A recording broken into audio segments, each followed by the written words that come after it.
Okay, so this is going to be my video blog for the 4th and 5th weeks in the field. So we were supposed to teach a small group nonfiction reading lesson, talk to our teacher about explicit instruction, and talk to her about the lesson that we were going to teach our individual students, and look over the classroom library for texts, nonfiction books that our reader might like. So we were finally able to teach our first lesson. It was a lot of fun, actually. Just to get a little context from beforehand, Tracy, Amanda, and I had met the night before we taught the lesson to really just go over it and have a good understanding of exactly what we'd be doing during each minute of the lesson. Unfortunately, our lesson went like 10 to 15 minutes over what it was supposed to be, which was a 20-minute lesson. But that was honestly because we didn't expect our students to be quite so vocal. My students have been pretty vocal in the past, but I just had no expectation for how much Ethan would want to talk. So that's something that we're going to have to work on for next time, is just sort of keeping him on track and limiting him from going off on all these tangents. I think that was definitely one of the weaknesses of our lesson. So our lesson was we modeled Frogs and Toads, which is a book, surprisingly, about frogs and toads. And we modeled them some reading strategies of how to pace themselves as they read in order to increase their global comprehension. So one of the strategies that we used was, okay, once you get to the end of the page, don't skip to the next one. Think about what you just read. Think about what you read on the last pages. Think about how they relate, and then also think about what might be on the next page. So this idea of predicting is really important, and it's something that we think our students could be working on a lot right now. And we know that they're working on it in class, but we feel like these small group settings are going to really help them improve on those skills. I apologize. I live across from the school, so you may be hearing a lot of screaming right now. They're at recess. After we modeled that activity, we then also showed them another strategy which we use, which is the 5-finger method. So at the end of the page, when you're going over what was on that page and the last pages, you can just list out 5 facts really quickly that you've learned since you started reading this book. So our readers sort of understood this strategy, but they were still listing a lot of facts that they had talked about, not so much learned from the book, they had known from their previous experiences. So I think that's something we really need to talk to them about next week, is really just have them focusing on what they learned in the book, not what they're relating from previous experiences. And because they enjoy that, we may even try to incorporate a second activity which will then incorporate previous experiences with what they've learned from the book.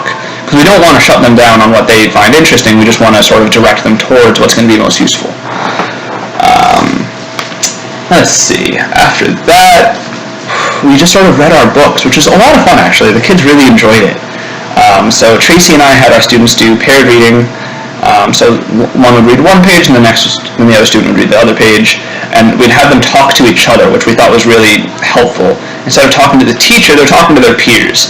And no matter how close you are with your student, you're never going to have quite the same relationship that they have with a peer, which is good because they wouldn't respect you quite as much if they saw you as a peer. But we really wanted to get that type of interaction going so that they can be doing this in class, because Aaron Daniels does encourage paired reading during reading hour or library hour. We only actually got, I think, 4 pages into the book, which I was really surprised about. I thought that we'd be able to get through it much faster, but once again, because of how long it took us to model, because Ethan really wanted to talk about everything happening, our lesson didn't go quite as smoothly as we had hoped. So I think they really did understand strategies and learn a lot from it, but we just need to really work on our own pacing, which is a little bit ironic in my opinion. But we need to really get our lesson going faster, more smoothly, and keep all of their everything the students want to say really on topic. So after the lesson, we were able to talk with you a little bit about our strengths and weaknesses, so that was really helpful. That constructive feedback, constructive criticism was really, really helpful and showed us exactly what we were missing and what we needed to work on. And then also we later then got to look at the classroom library a little bit, or the book room a little bit, for what books we might be able to use for our students. Unfortunately, it looks like they have a lot of Common Core material, which I'm not a huge fan of. I like following the framework of Common Core, but finding my own resources for it, because I find that Common Core is very directed towards one type of student, and I want to more individually assign work to my student, and believe Tracy and Amanda feel the same way. I haven't talked to them about this, so don't quote me on it. It's just the feeling that I got from our lesson planning together. So we did find some cool books that we could try to use. I found one that had to do with geography, and that's the subject that I'm going to teach for my May 3rd lesson, March 3rd lesson. It'll be geography, specifically either community or global. That I still want to talk to Erin Daniels about and just see exactly which one she thinks my student would benefit from the most. Personally, I think community would be best for him. It's just hard for me to really get into what he would relate to within a community sense, because I've only seen him 4 times, 5 times so far, and we rarely get time to just talk. It's usually trying to either do a running reading record, teach a lesson, go over a specific strategy. So it's hard to really gauge what his specific interests are. I did get to speak a little bit with Miss Daniels about the lesson that we were going to do, and she seemed happy about it. She really wanted us to focus on overall or global comprehension skills, so that's what we really targeted. And we specifically chose pacing because my student and Tracy's student were having a lot of issues just sort of skipping past things. So my student would just skip over some simple words like and, the, but, and just not read them even. So I'm not sure if he was seeing them or if he was seeing them and thinking them but not saying them. I'm not sure what the relationship was there, but we really want him to be slowing himself down in order to absorb everything that's going on in the book. And then Tracy's student was just skipping over text features.